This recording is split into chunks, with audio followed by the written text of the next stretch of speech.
Amir Shah. Boleh saya tahu had batin hidung? Had batin hidung, ni hidung, ni lubang hidung. Yang ini dalam bahasa Arab dipanggil arnabah. Ini. Kemudian batang hidung ini yang dalamnya dipanggil khayshum. Dipanggil apa? Khayshum. Maka yang dikira had batin hidung ini adalah lubang. Sekarang ni contohnya saya ambil air, saya masukkan dalam hidung, dan sekiranya kita tarik air tersebut, dia akan masuk ke dalam otak melalui lubang.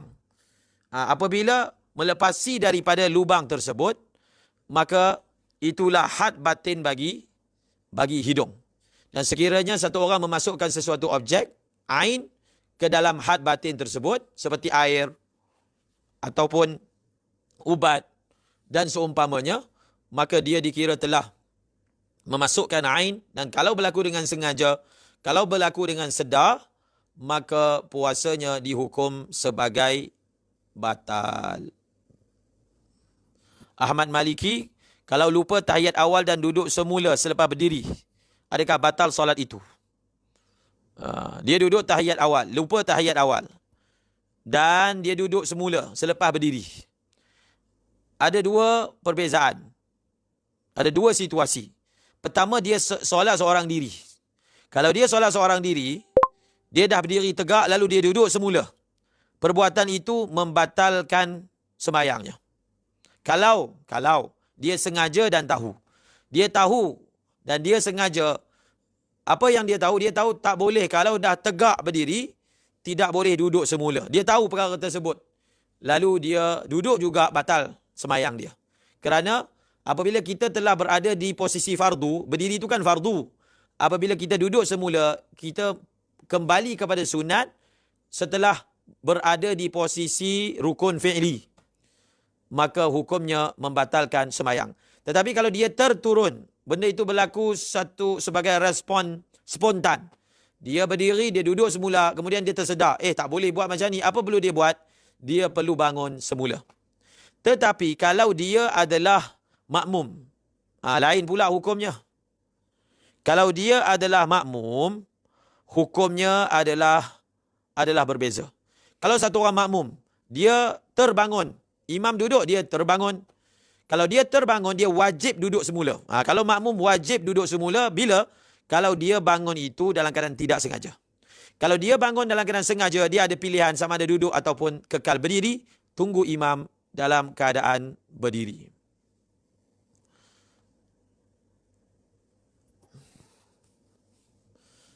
Hafizi Fizi. Amalan yang Nabi sarankan kita memperbanyakkannya 4 perkara. Pertama, ucap la ilaha illallah. Yang kedua, istighfar. Yang ketiga, mohon syurga. Yang keempat, minta lindung daripada neraka. Dan keempat amalan tersebut terhimpun di dalam lafaz ini yang selalu dibaca oleh para guru, para masyayikh di Yaman. Asyhadu an la ilaha illallah astaghfirullah as'alukal jannata wa a'udzu bika minan nar. Asyhadu an la ilaha illallah astaghfirullah as'alukal jannata wa a'udzu bika minan nar. Itu dia punya amalan yang boleh ditambah. Ya, Hafizi Fizi.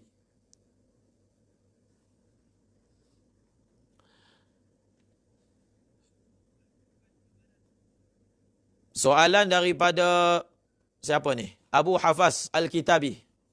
Al-Quran wajib dibaca dengan tajwid, tetapi kenapa masih boleh dibaca bukan bertajwid? Seperti baca buku Arab.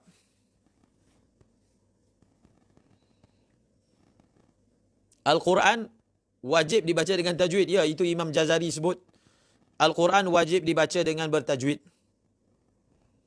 Ada sebuah kitab yang bertajuk Halid Tajwidu Wajibun. Adakah bertajwid itu wajib?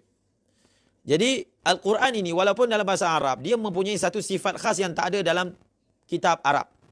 Asalnya baca perkataan Arab, mana ada tajwid? Mana ada orang Arab cakap ada dengung sampai 5 harakat, 6 harakat, tidak ada. Tetapi ini adalah khususiat untuk Al-Quran. Maka mempelajari tajwid itu mempelajari tajwid itu adalah fardu kifayah.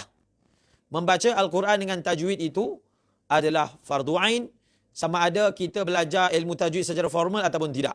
Maksudnya, dia tak ingat huruf iqlab, dia tak ingat. Tapi dia tahu, kalau dekat sini kena baca macam ni. Maka itu pun sudah memadai. Yang penting baca dengan tajwid, tidak semestinya dengan cara belajar tajwid. Tapi kalau tanpa dia belajar tajwid, dia tak boleh baca dengan tajwid, maka belajar tajwid itu pula menjadi wajib sebagai wasilah. Muhammad Adib Hakimi.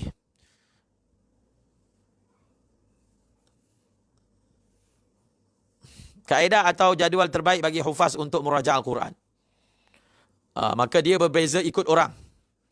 Yang paling terbaik, satu orang itu, dia mulakan dulu dengan juz yang dia ingat. Dia murajaah yang dia dah ingat. Mungkin ada orang dia mula hafal belakang, jadi dia ulang belakang dulu. Kemudian baru ulang depan. Sebab kalau kita mulakan yang kita ingat, jadi kita semangat. Maknanya, oh saya dah ingat 5 juzuk, 10 juzuk, jadi ada lagi kat depan. Tapi kalau dia mula dengan yang susah, yang dia memang lupa total, dia jadi patah semangat. Jadi mulakan dulu ulang yang kita boleh ingat. Ada ulama menyatakan kalau satu orang, dia setiap hari, hatta kalau dia baca tengok pun, Quran sebanyak 5 juzuk, setiap hari, sepanjang tahun, insya-Allah dia akan dimudahkan untuk menjaga Al-Quran dia. Ataupun 3 juzuk. Muhammad bin Muhammad Zaidi. Apakah hukum solat tarawih? Solat tarawih hukumnya sunat. Adakah dibolehkan untuk seseorang menunaikan solat tarawih sedangkan dia masih punya solat qadha yang perlu dilaksanakan? Bolehkah seseorang mengikut imam dalam solat tarawih tapi niat solat qadha? Solat tarawih hukumnya sunat, solat qadha hukumnya fardu. Apabila bertembung antara tuntutan solat sunat dengan solat fardu, sudah tentu wajib dia utamakan solat fardu. Maka mereka yang ada solat qadha, dia tak perlulah sembahyang tarawih, dia habiskan masa dia untuk sembahyang qadha. Selalu kita sebut perkara ini, dia tidak perlu rasa bersalah tak sembahyang tarawih, dia kena rasa bersalah tak sembahyang qadha. Syaitan akan bisik dia, orang bulan Ramadan ambil pulang tarawih, kamu tak sembahyang tarawih. Lalu dia rasa bersalah, dia sanggup tinggalkan sembahyang qadha dan buat sembahyang sunat. Ini sebenarnya tipu daya syaitan. Satu sembahyang fardu lebih utama berkali-kali ganda daripada sembahyang sunat. Maka utamakan sembahyang qadha. Ambil peluang kita rajin sembahyang itu untuk jadikan sembahyang itu sebagai sembahyang qadha. Bolehkah seorang mengikut imam dalam solat tarawih tapi niat solat qadha? Dalam mazhab Syafi'i hukumnya boleh. Hukumnya sah. Orang yang sembahyang sunat mengikuti orang yang sembahyang fardu. Orang yang sembahyang fardu mengikuti orang yang sembahyang sunat. Kalau dengan cara itu dia akan lebih bersemangat, dia buatlah. Dia buat. Walaupun sebenarnya hukumnya tidak afdal. Bahkan sebagai ulama mengatakan makruh. Sebab dalam mazhab Hanafi tak boleh. Kita sembahyang fardu, kita ikut belakang orang sembahyang sunat, mazhab Hanafi tak boleh. Untuk meraihkan khilaf, maka dalam mazhab Syafi'i disebut sebagai makruh. Tetapi kalau itu je cara dia jadi semangat nak sembahyang qadha, dia buatlah. InsyaAllah Allah terima amalan tersebut. Muhammad Syazwan, Muhammad Arifin, cara praktikal menunaikan zakat fitrah hari ini mengikut qaul mu'tamad. Cara praktikalnya, dia beli beras yang biasanya orang makan, dia cari fakir miskin, maka dia serahkan kepada orang tersebut. Itu berdasarkan qaul mu'tamad. Kita wajib memberi, iaitu qut. Qut ni apa dia? Makanan asasi. Berapa banyak satu gantang? Berapa banyak satu gantang? 2.7 kilo. Maka agihkan kepada fakir miskin. Kalau fakir miskin itu adalah keluarga kita, kita berikan kepada dia lebih terbaik. Ataupun jiran yang paling dekat, berikan kepada dia. Berikan zakat itu kepada orang yang kita kenal, yang berada di sekeliling kita terlebih dahulu. Apatah lagi kalau dia ahli keluarga. Muhammad Saif, Assalamualaikum. Waalaikumsalam. Membaca Al-Quran dengan melihat mushaf di dalam solat adalah makruh. Boleh tak saya tahu ibaratnya dalam kitab mana? Adalah makruh. Kalau saya yang kata makruh, baru tanya saya, di dalam kitab mana? Kalau saya yang kata makruh. Kalau orang lain kata makruh, tanyalah orang tu. Di dalam kitab mana? Bahawasanya membaca Al-Quran dengan melihat mushaf itu makruh. Di dalam mazhab Syafi'i, membaca Al-Quran dengan melihat mushaf adalah harus. Seperti mana yang disebut oleh Syekhul Islam Zakaria Al-Ansari dalam Asnal Matalib. Hukumnya harus, asalnya harus. Kalau bersama dengan itu, dia melakukan pergerakan Yang banyak dia boleh jadi makruh, ataupun kalau besar dia boleh jadi batal. Asalnya harus. Yang mengatakan makruh itu adalah mazhab Hanafi. Sama ada sembahyang sunat ataupun sembahyang fardu, ataupun mazhab Maliki yang membezakan antara sembahyang fardu dengan sembahyang sunat. Mazhab Syafi'i hukumnya harus. Berdasarkan hadis Aisyah, solat di belakang hamba dia zakwan dan membuka mushaf. Hasbi Zaidi, saya ada soalan berkenaan dengan puasa berkaitan dengan orang yang mempunyai sakit lelah dan dia perlu menggunakan ubat sembuh. Adakah membatalkan puasa kerana tidak menggunakan ubat itu akan mudaratkan? Jadi bagaimana cara hendak puasa kerana sakit lelah itu berterusan?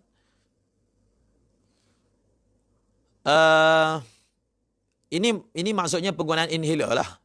Penggunaan inhaler. Jadi penggunaan inhaler, Dr. Atiyah Syakar, Dr. Ali Jumaah, jadi mereka memfatwakan penggunaannya membatalkan puasa. Sekiranya satu orang, dia memerlukan menggunakan alat tersebut, apa yang dia boleh buat? Dia waktu malam, dia niat puasa. Dan esok hari dia akan terus berpuasa sampailah dia perlu guna alat tersebut. Dan sekiranya apa? Sekiranya dia guna, maka batal puasanya. Dan selepas batal puasanya, maka dia hendaklah imsak. Imsak. Iaitu berkelakuan seperti orang berpuasa. Kemudian, selepas Ramadan, kalau dia sihat, dia ada peluang untuk qada, maka dia qada. Tapi kalau sama je, kalau dia lepas Ramadan pun perkara yang sama akan berlaku, maka dia tidak wajib qada segera. Dan kalau ditakdirkan dia meninggal dunia sebelum ada peluang untuk qada, maka dibayarkan fidyah untuk dia. Ini kalau tidak sampai tahap yang kronik. Tapi kalau sampai tahap kronik yang sekira-kira dia setiap masa yang terdekat 15 minit kena pakai, 15 minit kena pakai, dan penyakitnya itu dah masuk kategori tiada harapan sembuh, maka untuk dia pada ketika itu, maka dia hanya wajib membayar fidyah sahaja, tidak wajib puasa. Tetapi kebanyakan orang asma, dia masuk dalam kategori pertama, dia wajib niat malam hari, dia berpuasa setakat mampu, bila terpaksa menggunakannya, sekira-kira kalau dia tak guna akan datang mudarat ketara, maka dia guna, kemudian nanti batal puasanya, dia wajib tahan diri daripada makan dan minum dan seumpamanya. Dan seperti yang saya sebut tadi, kalau selepas Ramadan dia boleh tahan sampai satu hari, tiba-tiba pula dapat kekuatan, maka dia qada. Kalau ia tidak sampai tahap begitu, dia tak wajib qada. Kerana tengah hari pun akan batal juga puasa dia. Dan kalau dia meninggal dalam keadaan begitu, dia dibayarkan fidyah untuknya. Zakat. Zakat ni, zakat fitrah. Zakat fitrah ini, dia diberikan kepada individu, asnaf. Kalau pertubuhan itu dia hanya wakil dan dia akan agihkan kepada asnaf, tak apalah. Tapi kalau pertubuhan itu gunakan duit tersebut untuk operasi parti, kalau mazhab Syafi'i tak boleh. Mazhab Syafi'i tak boleh. Mazhab Syafi'i fi sabilillah, maksudnya orang yang pergi berjihad dan dia tidak mendapat gaji.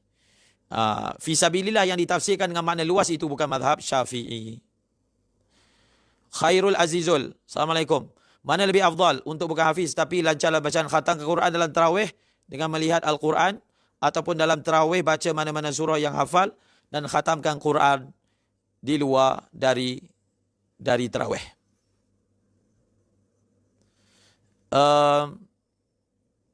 Dalam masalah ini, kita melihat amalan masyayikh. Saya melihat misalnya Al-Habib Umar, tapi bukan dalam sembahyang tarawih lah, dalam sembahyang sunat bulan puasa, beliau mengamalkan membaca Al-Quran dengan melihat mushaf. Walaupun beliau juga menghafal Al-Quran, tetapi dalam sembahyang-sembahyang sunat dia, misalnya sembahyang qabliyah, ba'diyah, beliau akan membaca Al-Quran dengan lama dengan melihat mushaf. Jadi beginilah, dia sebenarnya baca Quran, tengok mushaf, dengan tak tengok mushaf pun ada khilaf yang mana lebih afdal. Tak kira lah dalam semayang ataupun luar semayang. Kalau dia baca dengan melihat mushaf, tetapi dia akan mengganggu khusyuknya dalam semayang, lebih baik dia semayang tanpa melihat mushaf. Dan dia baca sahaja surah apa-apa yang dia ingat. Kemudian dia bacalah yang melihat mushaf itu di luar semayang dia. Tetapi kalau tidak mengganggu khusyuknya, maka dia lakukan di dalam semayang, melihat mushaf, supaya dia mengambil fadilat bulan Ramadan, mengkhatamkan bacaan Al-Quran di dalam sembahyang. Muhammad Syahriman. Assalamualaikum Waalaikumsalam. Jika seorang menerima gaji di negara A tapi menetap di negara B, adakah zakat fitrahnya di negara B atau di negara A? Bagaimana dengan zakat pendapatannya? Adakah cukup haul perlu dibayar di negara A atau B?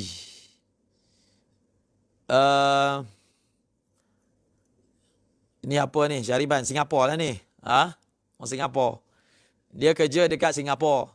Tapi dia menetap dekat Malaysia. Ya, itu negara A, negara B. Mungkin itulah contohnya. Maka zakat fitrah dia bayar di mana? Dia bayar zakat fitrah ini kaedahnya. Dia bayar di negara mana dia berada pada malam raya. Kalau dia malam raya dekat Singapura, itulah yang dibayar. Di negara itulah yang dia akan bayar. Kalau dia ada di mana? Dia ada di Malaysia, maka dia bayar di Malaysia. Ada kat mana? Ada di Singapura, maka bayar di Singapura. Kalau ada di Malaysia, maka bayar di Malaysia. Adapun zakat harta, ulama sebut dalam kitab, zakat harta ini di tempat mana kita bekerja. Di tempat mana bukan kita bekerja. Kalau orang meniaga, di tempat mana yang dia meniaga. Dia meniaga kat mana? Kedai dia ada dekat situ. Maka dia bayar di kawasan tersebut. Sebab apa hukumnya begitu? Sebab bila dia buka kedai kat situ, orang tahu dia ada kedai. Orang kenali dia ada bisnes. Maka orang-orang fakir sekeliling, dalam kita kata ada suatu tasyawuf. Rasa, bila ni, tokek ni nak bayar zakat. Setiap tahun nampak macam tak ada zakat pun, sedangkan kami jiran tetangga. Untuk tasyawuf tersebut, maka dia bayar zakat di tempat mana perniagaan dia berlaku. Perniagaan dia berlaku. Tetapi kalau zakat duit, zakat pendapatan, maka kalau harta dia, sebab sekarang ni konsepnya bank. Jadi bank ni pun kita tak boleh nak sebut harta ada kat sini, ada kat sana sebab dia boleh transfer. Maka kalau zakat gaji biasa sahaja, maka dia bayarlah di tempat mana yang dia hidup, yang dia tinggal. Supaya apa? Jiran tetangga dia tahu dia ni kerja bagus. Mereka mengharapkan zakat. Maka bayarlah zakat di tempat mana dia berada untuk zakat pendapatan.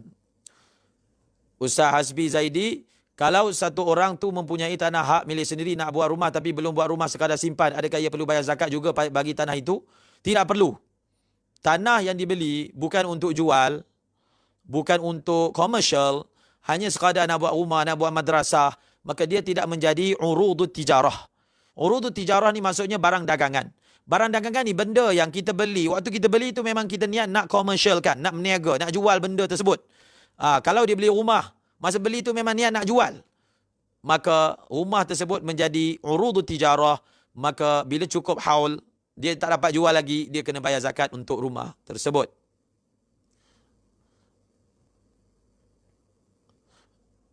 Asbi, bagaimana Ustaz kalau satu orang mempunyai tanah untuk dibina 10 buah rumah sewa, tapi baru siap rumah dan kedua rumah ini belum start sewa lagi, adakah ia perlu bayar zakat? Dia sama juga. Dia ada beza, dia beli rumah untuk sewa ataupun dia sewa rumah untuk sewa. Dengan satu orang dia ada tanah, dia buat rumah atas tanah tersebut dan dia niat untuk sewa, maka tidak ada zakat. Tidak ada zakat padanya. Kerana tanah tu dia bukan dia apa? Tanah tu mungkin tanah waris. Itu satu hal. Yang kedua, masa dia buat, bukan dia beli rumah tersebut, dia buat, maka rumah tersebut tidak hasil sewaannya tidak wajib dizakatkan, dan zakat hanya berlaku dalam konteks zakat simpanan. Maksudnya hasil yang terkumpul daripada duit sewa, kalau cukup nisab bayar zakat.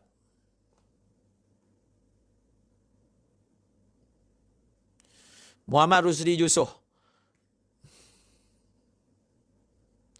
dia bulan Ramadan ini, dalam sembahyang tarawih, kaedah itu kita tak pakai dalam sembahyang tarawih. Memang asalnya membaca surah penuh ni afdal. Itu memang kaedah asal. Tapi tidak terpakai dalam sembahyang tarawih. Sembahyang tarawih, ulama mengatakan, berapa banyak bacaan Al-Quran yang kita dapat baca, maka itu lebih afdal. Maka walaupun dengan sebab kita nak baca banyak tu, kita tak bolehlah nak baca satu surah Baqarah. Terus kita pecahkan kepada 3 hari. Baru habis satu surah Baqarah. Maka dalam masalah ini, tarawih dikecualikan. Ini sebut dalam kitab. Asalnya membaca surah penuh afdal. Tetapi kalau dalam sembahyang tarawih dikecualikan sebab tarawih ini dia ada tuntutan lain, iaitu membaca kalau boleh mengkhatamkan Al-Quran di dalam bacaan. Kalau tidak, sebanyak mana yang kita mampu lakukan.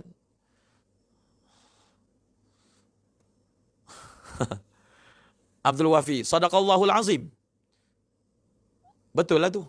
Takkan nak cakap sadaqah apa? Sadaqallah kan terjemahannya Allah benar pada apa yang disampaikan. Tidak datang dalam hadis tapi membacanya harus. Ia menunjukkan kepada keimanan. Mukmin Suhaimi, Assalamualaikum Waalaikumsalam. Satu orang kena qada solat yang banyak tertinggal sebelum ini. Dia boleh qada di waktu solat tarawih, tapi apakah targhib di sini? Ini telah dijawab sebelum ini. Dia utamakan semayang qada walaupun terpaksa meninggalkan tarawih. Abu Qawim, cara niat dan tempat untuk berniat itu macam mana? Cara niat?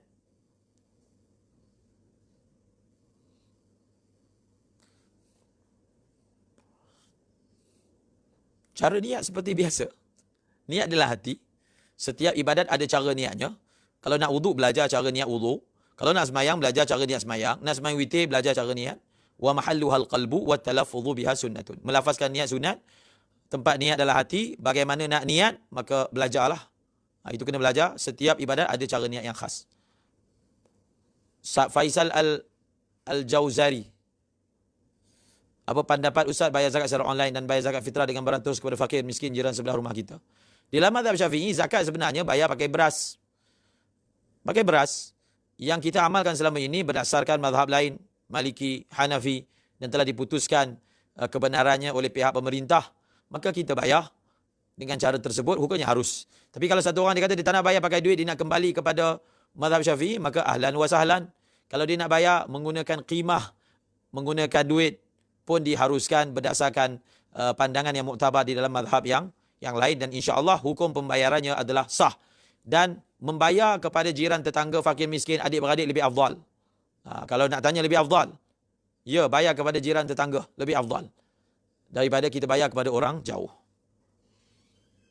Syed Abdullah Al-Jamalul-Lain,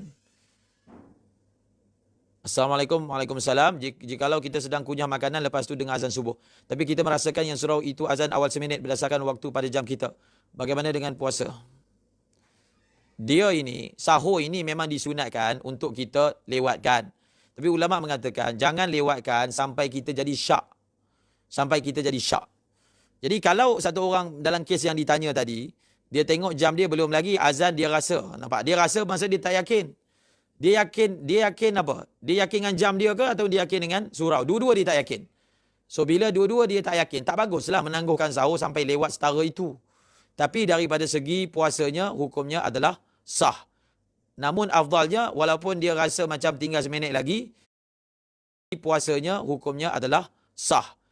Namun afdalnya, walaupun dia rasa macam tinggal seminit lagi, tetapi mungkin dia salah pada jamnya, mungkin jam dia salah, maka lebih afdal pada ketika itu dia tinggalkan makan. Terus luah, jangan telat. Malik Izani, ketika takbiratul ihram ia niat mengikut imam sedangkan ia menjadi imam. Ketika takbiratul ihram ia niat mengikut imam, maksudnya makmum, sedangkan ia menjadi imam. Tak sah, niat dia tidak sah. Abdul Rahim Yahya, jika seorang sudah buat kunut dalam witirnya selepas tarawih, adakah boleh baca kunut lagi dalam takmilah witirnya selepas bangun tidur tahajud? Dia sebenarnya witir ini, kunut ini dibaca di rakaat terakhir. Jadi kalau dia memang niat nak buat takmilah witir, dia tak payahlah baca kunut pada rakaat ketiga yang malam itu sebelum tidur. Dia buatlah kunut nanti di rakaat terakhir. Di rakaat terakhir witir yang dia akan lakukan. Dia buatlah di rakaat terakhir. Kalau dia dah buat juga, maka dia boleh ulang lagi sekali sebab kunut yang pertama itu tidak berlaku pada tempatnya. Tidak sama kelebihan. Baca Quran menggunakan mushaf dengan menggunakan telefon. Tak sama. Telefon itu kan macam-macam ada. Kita ni kalau nak baca Quran pakai telefon, bila darurat je. Mungkin tengah musafir ke, tak sempat nak bawa Quran. Dalam keadaan biasa, tak perlulah guna apps Quran ketika membaca Al-Quran. Gunalah mushaf. Zakat fitrah online, wajib lafaz niat. Dia sebenarnya yang kita duk bayar zakat, yang kita berjabat tangan dengan amil, kita melafazkan, Itu semua tak wajib. Tetapi dibuat itu sebab yang datang itu kan masyarakat awam. Jadi nak buat itu nampak lebih official. Niat dalam hati. Tetapi mungkin semua orang tak reti nak niat. Jadi bila dilafazkan niat, dia tahu, oh nak niat begini. Bila mulut dia sebut, hati dia ikut. Itu dia punya hikmah dia dilafazkan niat ketika bayar zakat fitrah. Sebab kita meraihkan yang datang itu pelbagai lapisan masyarakat. Bukan semuanya yang belajar. Jadi dengan secara tak langsung, dengan melafazkan niat itu, dapat diajar dia cara niat yang betul. Jadi tak berbangkitlah masalah zakat fitrah ini wajib lafaz niat ataupun tidak. Zakat fitrah offline ke online ke, lafaz niat itu tidak wajib. Yang wajib itu niat dalam hati. Jadi masa kita nak bayar zakat fitrah online, masa kita nak transfer tekan itu, kita niat ini untuk zakat fitrah. Abdul Wafi Sabri, Assalamualaikum Waalaikumsalam. Afdal bayar zakat pagi hari raya sebelum sembahyang raya. Kalau musim PKP ini sekiranya tiada sembahyang raya sampai bilakah had masa untuk bayar zakat? Dia sembahyang raya ini boleh dilakukan di rumah. Afdalnya di masjid berjemaah, ada khutbah. Nanti kalau ditakdirkan kita tak boleh sembahyang raya, masing-masing boleh sembahyang raya di rumah masing-masing. Sama macam yang dekat masjid. Kalau tak reti nak khutbah, tak payah khutbah, sembahyang sahaja raya. Okey? Jadi dalam kes PKP, kiraannya adalah sebelum dia sembahyang raya. Dia yang nak bayar zakat fitrah tu kiraannya adalah dia punya sembahyang. Dia dah sembahyang ke belum? Kalau dia dah sembahyang, maka dia telah terlepas waktu afdal. Okey? Dia terlepas waktu afdal. Kiraannya adalah pada dia punya sembahyang. Sebab itu ulama ada bahaskan dalam kitab. Dia imam dah sembahyang raya, dah takbir, tapi dia niat tak nak ikut imam tu, dia nak sembahyang sendiri. Maka untuk dia waktu afdal tu masih ada. Tapi jangan sampai lepas zuhur. Arif Felten, duit zakat boleh orang keluar dakwah boleh terima ke atas nama fisabilillah menurut mazhab Syafi'i? Tidak boleh. Fisabilillah dalam mazhab Syafi'i maksudnya adalah orang yang pergi perang tanpa mendapat gaji. Jadi untuk orang yang keluar dakwah, kita beri pada dia, satu kalau dia memang miskin, fakir, bagi atas nama asnaf fakir miskin. Ataupun kita beri kepada dia atas Ibnu Sabil. Contohnya dia ni bukan fakir miskin, tapi belanja untuk tiket tu dia tak cukup, dia memang tak ada pendapatan yang lain, maka boleh beri kepada dia atas nama Ibnu Sabil. Tapi bukan secara mutlak atas nama keluar dakwah. Malik Izani, Assalamualaikum Waalaikumsalam. Boleh jelaskan masalah penuntut ilmu yang boleh terima zakat, yang tidak boleh terima? Kalau penuntut ilmu itu kaya, dia anak orang kaya, walaupun dia penuntut ilmu, dia tak boleh terima zakat. Tapi kalau dia tak ada pendapatan, ada tapi tak adalah cukup, maka dia boleh ambil zakat. Dalam ini saya jawab dalam mazhab Syafi'i. Kalau penuntut ilmu, dia memang ada harta waris, harta simpanan, banyak. Banyak itu ulama kata, boleh guna untuk umur ghalib, sampai umur 60 pun cukup. Begitu. Maka dia tidak boleh terima zakat. Tetapi kalau dia ini adalah duit, tapi setahun punya simpanan je, maka dia boleh terima zakat. Sepatutnya dia kena kerja, tapi oleh kerana dia belajar agama, dia sibuk belajar agama, maka dengan sebab dia belajar, dia tak mampu untuk menghasilkan pendapatan, maka dia boleh terima zakat. Iqbal alias, bagaimana zakat untuk orang yang bawa tanggungan jika dia berada di Singapura pada malam raya? Dia kaedah asal dalam mazhab Syafi'i, kita ada di mana, kita bayar di situ. Orang rumah kita dengan anak-anak ada di mana, di situ mereka dibayar. Contohnya kita ada di Singapura, anak dan orang rumah kita di Malaysia, bayar asing-asing. Malaysia asing, Singapura asing. Jadi kalau kita mengetahui keadaan begitu, maka kita bayar awal lah untuk di Malaysia, bayar siap-siap. Sekarang ni pun senang je, boleh transfer. Jadi dia transfer je duit. Contohnya tinggal kat Johor, dia transfer duit tu masuk dekat Jabatan Zakat Johor. Perak, Selangor. Sekarang dia boleh online kan? Dia bayarlah untuk pejabat zakat tersebut. Muhammad Jamal bin Habaran, gaji setiap bulan yang terima wajib zakat. Dia dalam mazhab Syafi'i, kaedahnya kalau orang dia dapat gaji, semata-mata dapat gaji tak wajib bayar zakat. Dia kaedah bayar zakat ini, kalau gaji yang dia dapat tu dia simpan, kemudian dia mempunyai satu kadar simpanan yang cukup nisab. Contohnya nisab 14,000. Selama setahun dia dapat maintainkan 14,000 tu dalam simpanan dia, tak kurang. Contohnya lah, nisab sekarang berapa? Tengok. Kita ambil contoh 14,000 dan dia dapat maintainkan selama setahun, akaun dia 14,000, memang tak kurang 14,000. Jadi bila hujung tahun, bulan 12, dia wajib bayar zakat. Semata-mata dia dapat gaji, belum wajib bayar kerana dalam mazhab Syafi'i, dia kena ada hukum nisab dan juga haul. Haul tu maksudnya, duit yang sekadar nisab disimpan sehingga selama setahun. Kalau dia tak dapat simpan, gaji setiap bulan habis, maka segi teknikalnya tidak wajib zakat. Ahmad Khair Muhammad, duit KWSP, kalau dia boleh bayar setiap bulan KWSP ni, contohlah setiap tahun dia dapat penyata KWSP. Dia dapat penyata KWSP. Maka dan dia dah dapat lihat penyata dia memang cukup nisab. Maka cara pertama dia bayar. Dia tengok berapa nisab, dia kira, dia bayar. Setiap tahun dia bayar. Maka semasa nanti dia keluarkan KWSP, dia tak wajib untuk bayar zakat sebab dia dah bayar setiap tahun. Tapi kalau dia tak bayar, dia ada satu lagi pandangan. Kalau dia tak dapat nak bayar, nanti masa dia keluarkan, maka dia kiralah 2.5% dan dia bayar daripada kiraan tersebut. Satu orang koma di ICU, solat yang tertinggal kena qada ke tidak. Satu lagi keadaan separuh sedar sebab sakit. Satu orang yang pingsan, dia tidak wajib mengqada salatnya, tapi wajib mengqada puasanya. Kalau dia separa sedar, maksudnya dia bukan pingsan, dia sebenarnya kena semayang dengan cara walaupun dengan isyarat. Tapi kalau dia tak buat ketika itu, dia wajib qada. Sebab dia sedar. Separuh sedar tu sedarlah. Abdul Wafi Sabri. Boleh ke iktikaf sebagai Ramadan di rumah? Mazhab Syafi'i tak boleh. Tak boleh. Qaul jadid Imam Syafi'i, tiada iktikaf melainkan di masjid sahaja. Kalau dia nak amalkan juga mazhab Hanafi, yang boleh beriktikaf di ruang khas sembahyang, bilik solat. Itu pun sebenarnya kalau qaul qadim Imam Syafi'i hanya khas untuk perempuan sahaja. Hukum ini tak terpakai untuk lelaki.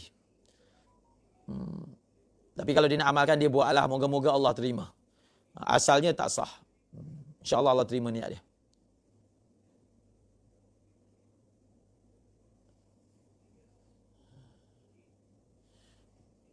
Terlintas sahaja sudah niat. Abu Qawim. Kalau dia ni memang penyakit payah nak masuk niat, dia boleh amalkan pendapat ni, tak ada masalah. Mazhab Hanafi. Amalkanlah. Dia sebelum semayang itu, masa ambil wudu, memang ambil wudu ni niat untuk semayang. Dia ni payah nak niat kalau ketika takbir. Maka dia amalkanlah pandangan itu, insya-Allah Allah terima. Tapi mazhab Syafi'i tidak memadai. Niat itu mesti ada qasadnya di dalam hati ketika takbiratul ihram. Kahwin online ni cerita panjang, boleh rujuk FB saya dah tulis. Jadi kita tidak mempunyai masa yang panjang untuk ulas di sini. Ahmad Saufi. Ibnu Idris, adakah duit simpanan yang kita niat untuk tujuan tertentu perlu juga dibayar zakat? Ya, wajib dibayar zakat. Walaupun kita simpan nak kahwin ke, nak simpan nak beli, nak buat rumah ke, cukup nisab, cukup haul, wajib zakat.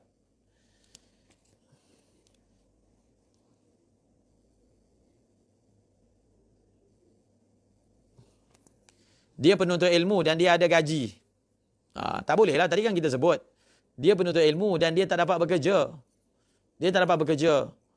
Kalau dia dapat bekerja dan duit gaji dia cukup, maka dia tak boleh terima zakat. Tapi kalau 2 bulan tu tak cukup, sebab dia ada tanggungan banyak, maka dia boleh terima zakat. Dia akan masuk sebagai asnaf fakir dan miskin. Assalamualaikum warahmatullahi wabarakatuh.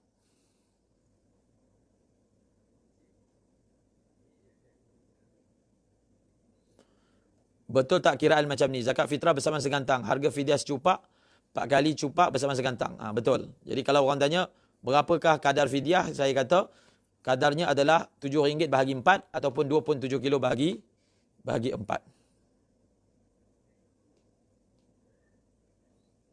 Ya, Abu Qawim sudah dijelaskan dalam video tersebut.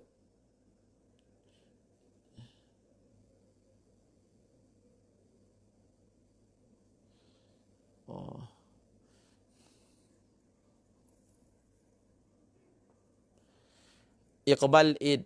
Assalamualaikum warahmatullahi wabarakatuh. Jika isteri wajib bayar zakat, jadi bolehkah isteri memberi zakat kepada suami? Boleh. Isteri boleh memberi zakat kepada suami, bahkan afdalnya dia beri kepada suami. Ada kisahnya dalam hadis Bukhari antara Abdullah bin Mas'ud dengan isterinya. Dia datang tanya Rasulullah tentang perihal isteri membayar zakat kepada suami, boleh? Maka boleh. Bahkan lebih afdal. Sebab bila bayar kepada suami, walaupun nanti suami bayar balik pada dia sebagai nafkah, hukumnya harus, bahkan bagus, afdal. Untuk ustaz zakat fitrah untuk anak lelaki sampai umur berapa ayah dia kena tanggung? Ayah dia kena tanggung sehingga apa? Dia baligh. Dia baligh dan dia boleh bekerja. Boleh bekerja. Bukan ada kerja, boleh bekerja. Kalau dia dah boleh bekerja, ayah dah tak wajib tanggung nafkah dia. Bila tak wajib tanggung nafkah, tidak wajiblah menanggung zakat fitrah. Jadi kalau dah umur 20 tu dah boleh kerja, duit pun ada. Zakat fitrah ni RM7 je.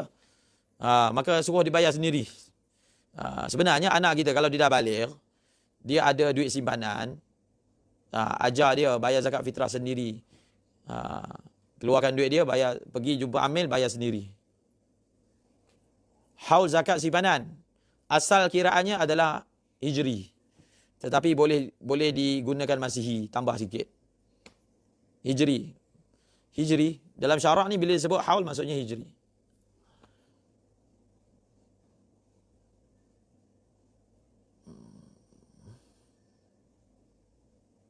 Ramzi Ishak, Assalamualaikum Waalaikumsalam. Pengiraan tahun macam mana? Sebab kadang-kadang kita tak ingat bila start menyimpan, mungkin pertengahan tahun. Jadi pengiraan haul itu macam mana? Dia dalam bab zakat untuk peribadi lah.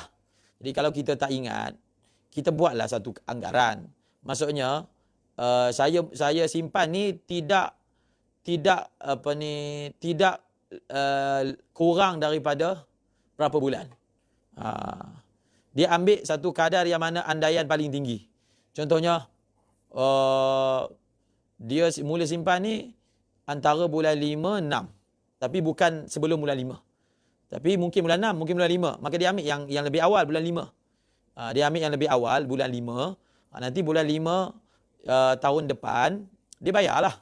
Dia bayar bulan 5. Jadi begitu caralah kalau dia tak ingat. Kalau dia tak ingat, dia guna anggaran begitu dan dia ambil kadar yang lebih awal. Mungkin nanti dia akan bayar zakat itu lebih awal daripada biasa, tak apa. Yang tak boleh itu kalau dah melebihi haul kita tak bayar lagi. Tapi kalau belum cukup haul kita dah bayar, hukumnya harus. Jadi itulah kaedah bagi orang yang tak ingat.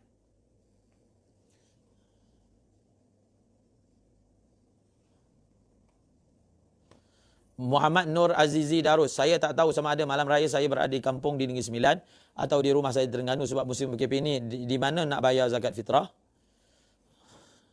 Kalau belum tahu, tunggulah nanti malam raya ada kat mana. Kalau nak bayar juga kaedah macam tu. Katanya tak tahu ada kat Terengganu ke ataupun Negeri Sembilan. Maka tunggulah, tak perlulah bayar sekarang. Bila malam raya ada di mana? Ada di Negeri Sembilan, bayar di Negeri Sembilan. Ada di Terengganu, bayar di Terengganu. Tapi kalau dia nak bayar juga sekarang, walaupun dia tak tahu nanti dia ada kat mana, maka dia bayar sekarang. Kalaulah ditakdirkan dia malam raya tu ada kat Negeri Sembilan, maka zakat fitrah dia itu dikira sah berdasarkan pandangan sebagai ulama. Kalau dia nak amalkan juga pendapat yang mengatakan dia mesti bayar di mana dia berada pada malam raya, maka dia tunggu. Dia tunggu malam raya baru bayar. Bahkan bayar malam raya tu afdal. Tapi dengan syarat kita tak kalut lah.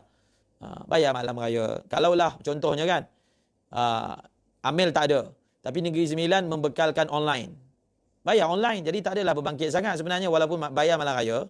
Sebab kita boleh bayar online. Satu lagi, kita malam raya tu contohnya ada kat Negeri Sembilan. Dan tak ada dah nak online ke, nak amil ke, kita bagi terus kepada asnaf. Dekat kampung mak kita tu ada tak asnaf, bawa duit terus bagi kat rumah dia. Nur Hishamuddin Yasin, baca kunut akhir witir Ramadan secara panjang lama adakah makruh? Ya.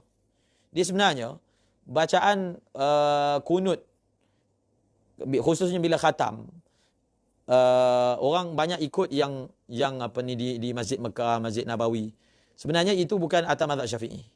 Kunut yang dibaca dalam witir dibaca sekadar kunut biasa. Dan kemudian kita sujud. Asalnya memanjangkan i'tidal ni batal semayang, bukan makruh. Memanjangkan i'tidal batal. Tetapi kalau kita panjangkan untuk kunut boleh. Tetapi sekadar kunut yang warid. Adapun kita lanjutkan. Kecuali kalau kunut nazilah. Adapun doa khatam Quran, baca lepas salam. Kalau ustaz saya sebut, mereka yang memanjang-manjangkan baca doa dalam i'tidal, maka mereka ini jahil. Kerana i'tidal bukan tempat untuk dipanjangkan. Apa salahnya doa itu dibaca selepas memberi salam? Abdullah SJ. Assalamualaikum warahmatullahi wabarakatuh. Seorang mualaf duduk jauh dengan keluarga dan baru masuk Islam. Ini Ramadan pertama bagi dia. Keluarga suruh dia balik. Dia elak sebab takut mereka bagi tahu mereka di Islam. Kalau balik, susah puasa. Elak makanan mereka yang tak halal. Apa kelonggaran yang dia mempunyai sebagai seorang mualaf?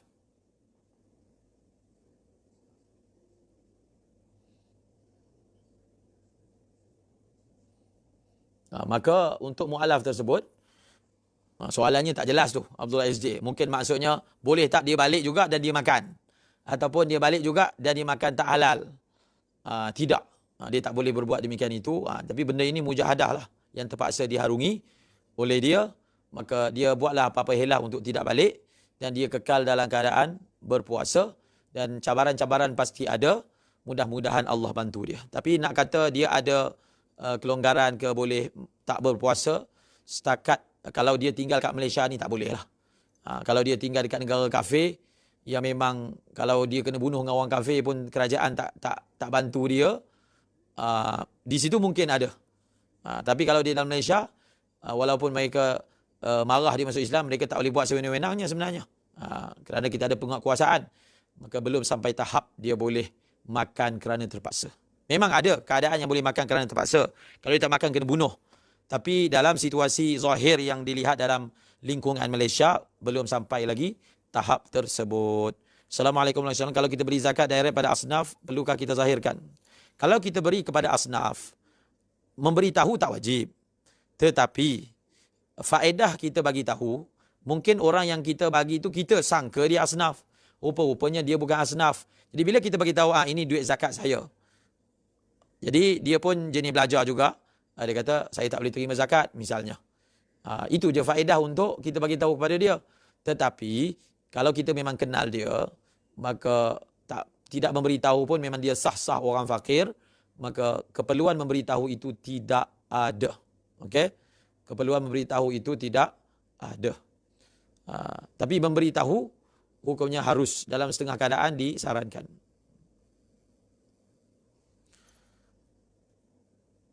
Betulkah wang simpanan kita di dalam bank tabung haji bila cukup setahun bank Islam?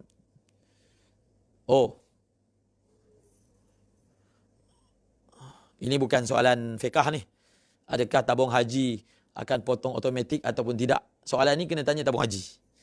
Tapi yang saya faham memang dipotong secara automatik kalau tabung haji. Bank Islam tak pasti. Tapi tabung haji begitulah. Ini bukan soalan fiqah. Ini soalan diajukan kepada tabung haji ataupun bank Islam.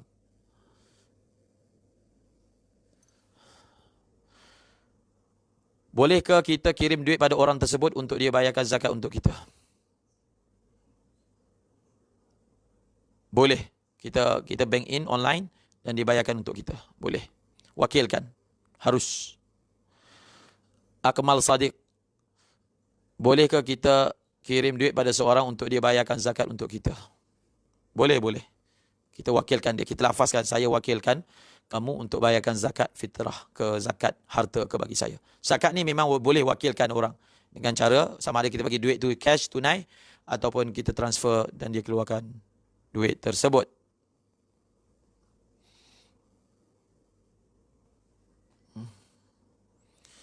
Assalamualaikum, Ulan di Villa. Adakah boleh kita bayarkan zakat fitrah untuk kawan kita di penjara? Hukumnya boleh, harus. Dengan syarat kita memang dapat izin daripada dia. Dia izinkan kita untuk bayarkan zakat fitrah bagi pihak dia. Syaratnya kita dapat izin lah. Dan kalau kita dapat izin, baguslah kita bantu dia dalam ibadat.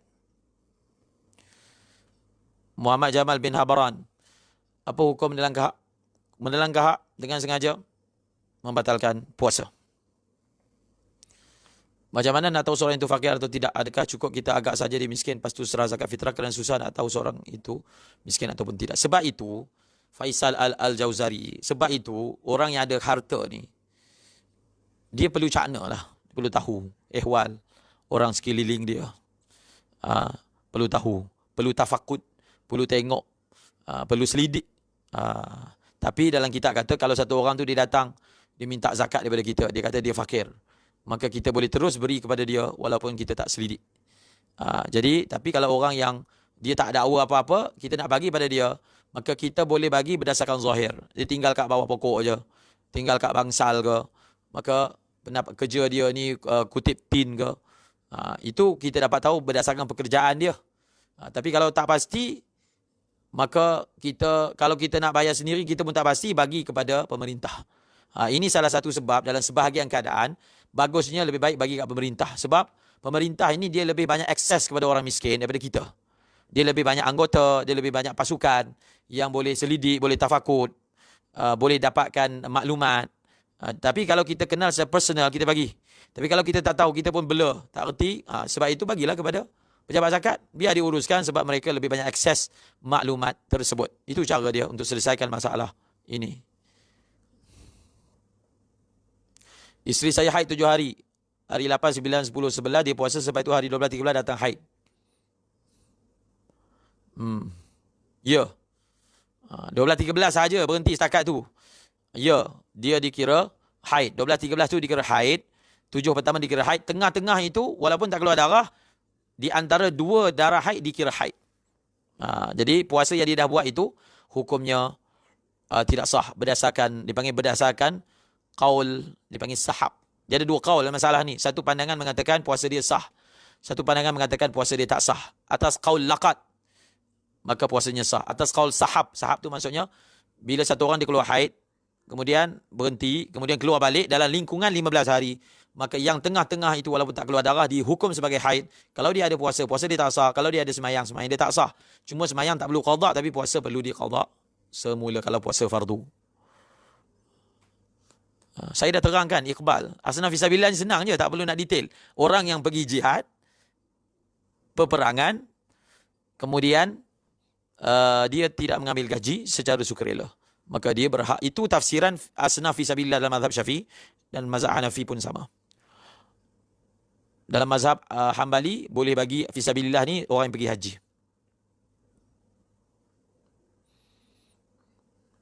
Berbuka dengan sesuatu yang manis, tidak dimasak. Terkena api, tak terkena api. Benda-benda yang natural, yang manis. Yang tak terkena api, yang bukan dimasak. Apa sahaja yang tak dimasak, apa sahaja yang tak terkena api. Ini saya faham soalan ni. Asalnya buka puasa ni afdalnya tamar, rutab 3 biji ataupun sebiji. Kemudian tamar 3 biji, sebiji. Kemudian menyusulinya adalah apa? Menyusulinya air. Kemudian manisan. Jadi manisan ni benda-benda manis yang mana dia bukan benda yang kena api, bukan jenis masak. Kalau kuih kan dimasak. Benda yang dia hanya campur-campur tapi dia memang naturalnya manis. Kemudian step seterusnya yang kena api. Ahmad Khair Muhammad, boleh tak saling membayar zakat sesama penuntut ilmu? Zakat apa ni? Zakat fitrah. Boleh.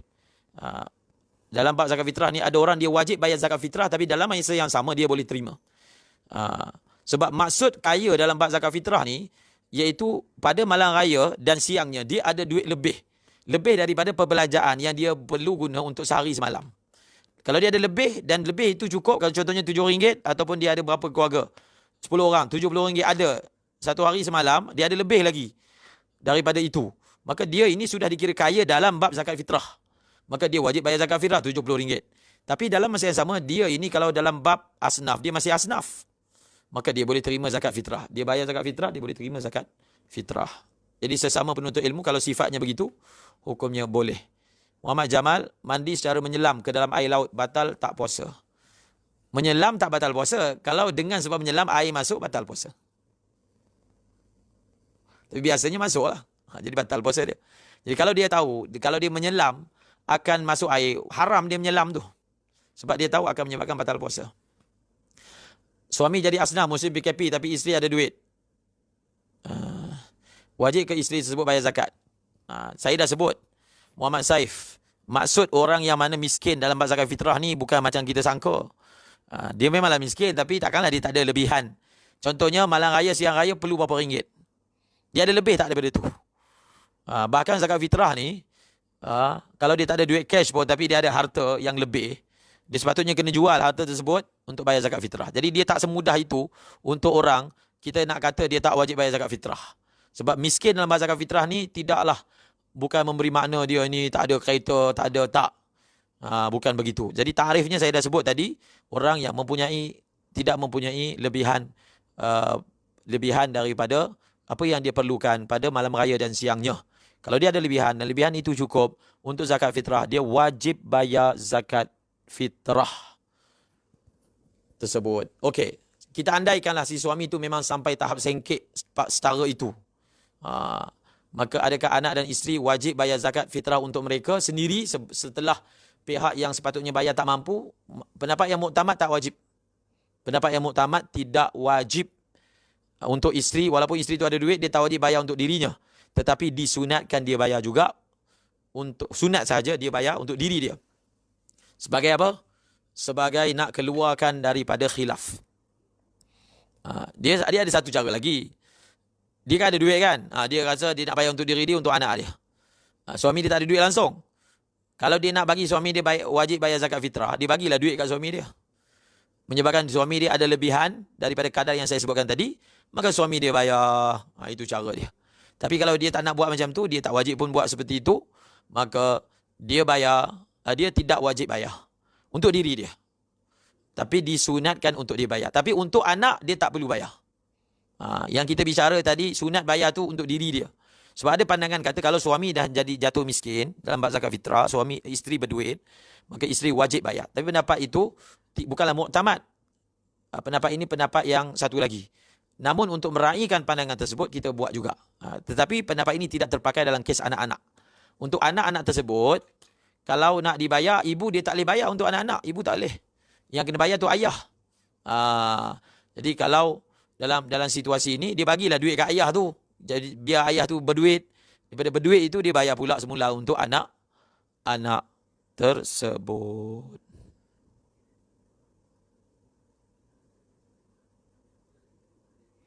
Dia yang ada tadi Abu Qawim tanya soalan kan.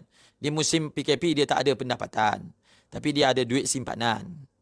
Jadi duit simpanan dia tu cukup tak untuk dia survive dalam masa ni PKP sebulan 2 bulan, sekarang kerja dah buka dah. Mungkin ada yang belum lagi kan. Cukup tak untuk survive? Tak cukup. Tak cukup. Maka dia boleh ambil daripada zakat. Cukup maka dia tak boleh ambil daripada zakat. Wallahu alam. Muhammad Nur Azizi Darus. Bolehkah saya bagi zakat kepada penagih dadah? Dia penagih dadah. Asalnya, kalau dia itu memang tak boleh nak kerja pun orang tak terima. Jadi dia dah jadi miskin. Nak makan pun tak cukup. Sebenarnya boleh bagi. Tapi kalau kita yakin dia akan guna untuk dadah, kita jangan bagi kat dia, kita bagi kat orang lain. Orang lain yang akan uruskan, manage duit tersebut, belikan makanan untuk dia. Bukan bagi terus kepada dia. Macam mana dengan emas yang tidak keluar zakat oleh si mati sebelum ini? Adakah waris kena keluarkan? Ya. Apabila waris kita meninggal dunia, dia ada kecuaian zakat, kita tak boleh bahagi lagi harta pusaka sehingga semua hutang dia dengan Allah dan hutang dia dengan manusia settle. Selagi belum selesai, tidak sah agihan tersebut. Kecuali kalau kita agih dan kita niat kita akan bayar pakai duit kita sendiri. Itu tak apalah, boleh agih. Tetapi kalau tidak ada pula niat daripada kita begitu, tidak boleh bahagi harta pusaka selagi mana belum selesai urusan pembayaran hutang. Sama ada dengan Allah.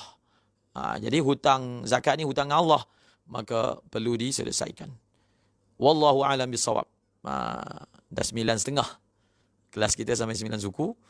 Mudah-mudahan, minta maaf pada soalan-soalan yang tidak dapat diraikan. Semoga Allah Ta'ala terima kita semua. Allah Subhanahu Wa Ta'ala bantu kita semua, mudahkan segala urusan. Dan yang masuk ni boleh share. Semua yang komen ni boleh share supaya manfaat dapat disebarkan di bulan Ramadan yang mulia ini. Wallahu a'lamu bis-shawab. Wa ilaihil marji'u wal ma'ab. Bismillahirrahmanirrahim. Alhamdulillahirabbil alamin wassalatu wassalamu ala asyrafil anbiya'i wal mursalin wa ala alihi wa sahbihi ajma'in. Allahumma alhimna marashida umurina wa a'izna min shururi nufusina wa min sayyiati a'malina. Allahumma sallimna li Ramadan, sallim Ramadan lana Rabbana atina fid dunya hasanah wa fil akhirati hasanah wa qina adzaban nar. Subhana rabbika rabbil izzati amma yasifun. Salamun alal mursalin walhamdulillahi rabbil alamin. Amin.